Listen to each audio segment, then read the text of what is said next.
Hey guys, when playing Joe's gun game, do you ever experience the following situations? Like getting mined by someone unexpectedly when you're in the lead. Or how about getting mined by two people even though there's no chance you're going to be revived? Mission failed. We'll get them next time. Or what about when you thought you had the upper hand and got knocked due to making poor decisions? Hey, what happened? I mean, you get to the point where you're so upset that you just want to end it all. Well, whatever the case, all of these things really leads to the same outcome. You lose. And no matter what you tell yourself, I almost won, I could have won, they come back and laugh at you. It's a skill issue. And you know what else? They're not wrong. But enough of that. You clicked on this video because you want to find out how to get good in Joe's gun game. And I just want to let you know that you've come to the right place. While I can't guarantee that you'll win every game, I can guarantee that the information that I'm going to provide you will set you up to win more than you have before.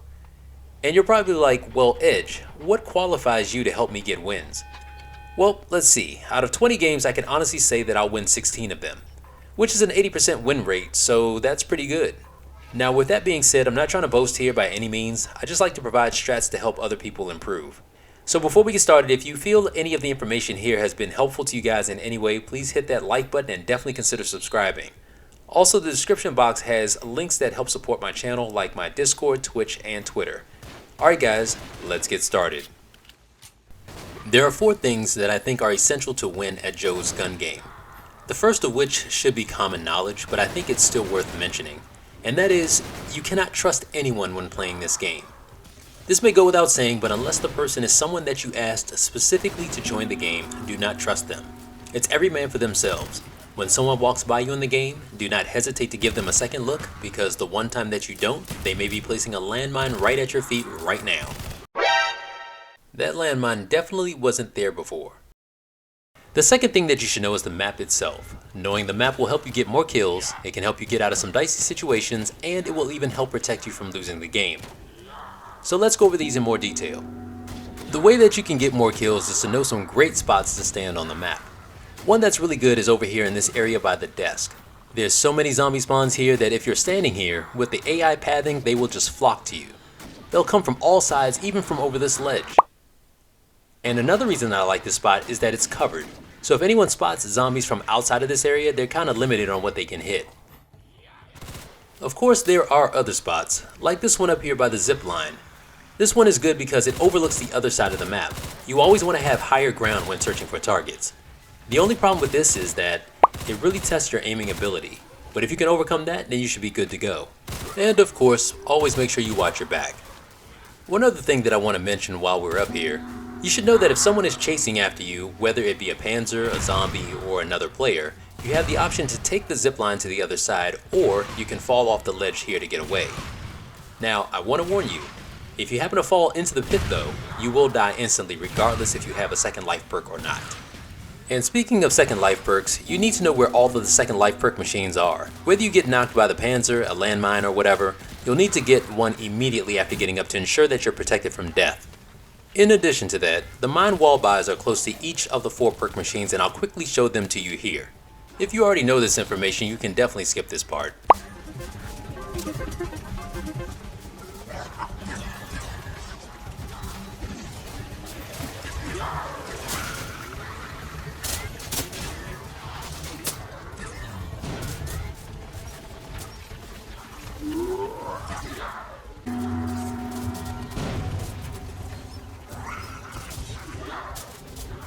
Now that you know where all of the perks and mine wall buys are, it's a great segue to the next thing that you should know if you want to get better on this game. And that is, you need to know how to mine. And just to be clear, there are 3 types of mining: neutral, defensive, and offensive. Neutral mining is the one that you typically see when playing the game. A person will lay out a mine in the wide open with the hopes that someone will just run into it. Whoa, that was close. Now, if you really want to go neutral, you need to learn how to bush mine. It's placing the mines in the grassy area to catch someone because they're a little harder to see. If a player isn't paying attention, they can easily fall victim to this.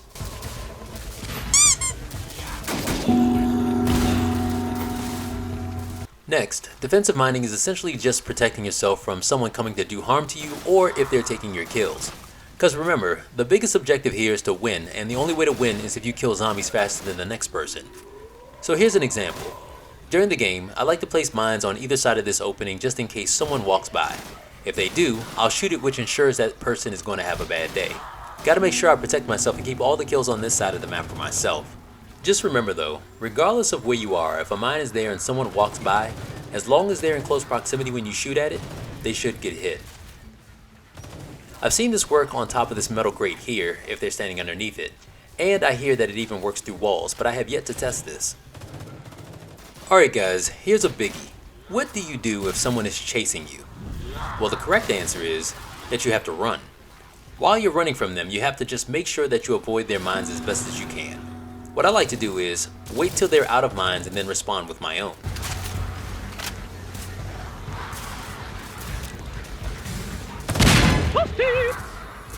Or when you get good enough, you might be able to use their own mines against them, like this. Do it! Just do it! Sometimes, however, players can be quite persistent and chase you all over the map. Watch what happens to this guy after he chases me on the zip line.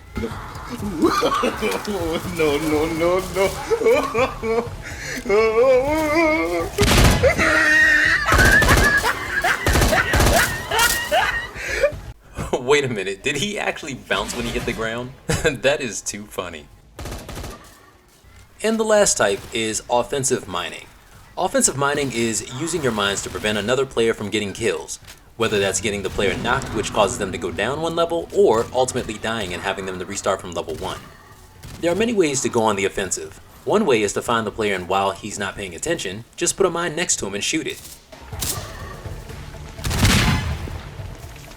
If the player that you're trying to mine is running from you, if you can somehow get in front of them while placing a mine down, this can work wonders. Okay, I know that it's not that simple. Sometimes the player is really elusive and you're going to have to be a little sneaky with catching them, right? So here's a scenario. If a player is facing a panzer, at a certain distance they normally would just shoot at it because they feel safe. As soon as the panzer gets close enough though, normally they will just walk back. What you do is just lay a mine somewhere behind them, and from there you can let them take a walk or you can shoot at it. It's up to you. The next scenario is one that I've shared in my unbelievable comeback video. Basically, if the player is camping, you can plan ahead and set them up with a mine in that area to force them to run into it, like this.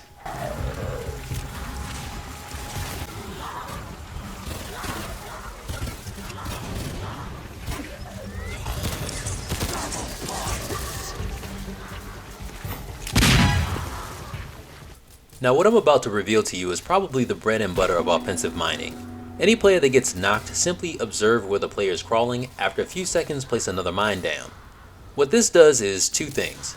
It knocks them again to ensure that they go back to level 1, and this also helps prevent other players from reaching them to perform a revive if they have any friends. But just to make sure, you should always stand close by.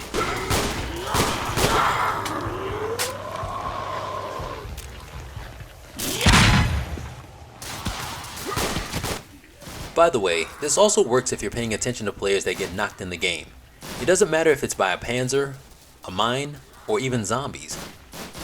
Now this may take some practice, but if you can time it just right, you can actually run over and drop another mine on them to knock them again, like this.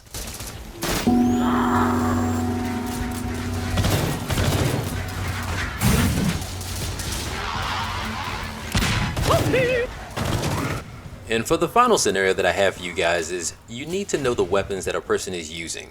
What I mean is, if a person is using a flamethrower or a Wunderwaffe, they cannot destroy any of the mines that you're laying out for them. Also, if you know the weapon has a long reload time or if they have hindered movement speed, these are things that can be used to your advantage when trying to trap a player.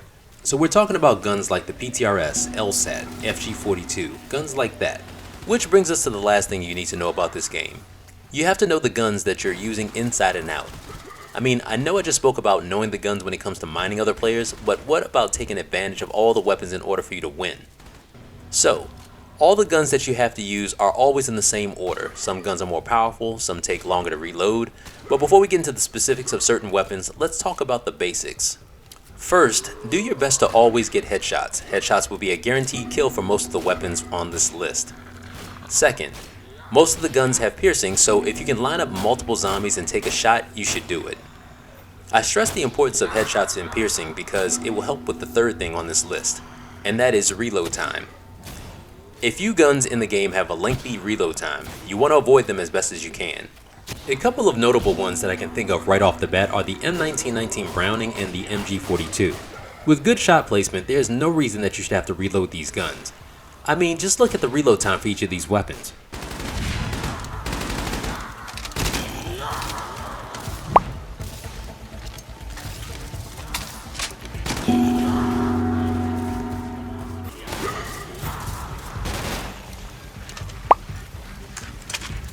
The gun itself already makes you walk slow, so just imagine having to reload in the midst of all of that. You're just a sitting duck waiting to be knocked. In addition to that, it takes longer to reload on a few weapons if you completely empty the mag versus not emptying the mag. So what does all this really mean? It just means that any gun that has more shots at the ready than you do for the level promotion shouldn't require a reload. But if you do have to reload, try your best to not empty the magazine before doing so. Now there are ways to get around this, like if you have a max ammo drop near you.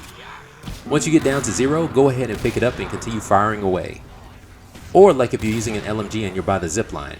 You can reload while you're on the zipline, which is a little weird, but it works. And as for guns to use to your advantage, Flamethrower can actually hit zombies through walls. Please take advantage of this to help you get promoted faster. Same thing with the ray gun and its splash damage. You just need to fire in the vicinity of the zombie to get kills. And it's really awesome locating mines too. You can pretty much stand on the edge anywhere on the map getting kills all over. And why am I getting hurt shooting over this wall? That shouldn't happen. Lastly, the same can be said for the Wunderwaffe. It may be tough due to the 3-shot limit and rounding up the horde, but you can one-shot any Panzer for a quick 10 kills.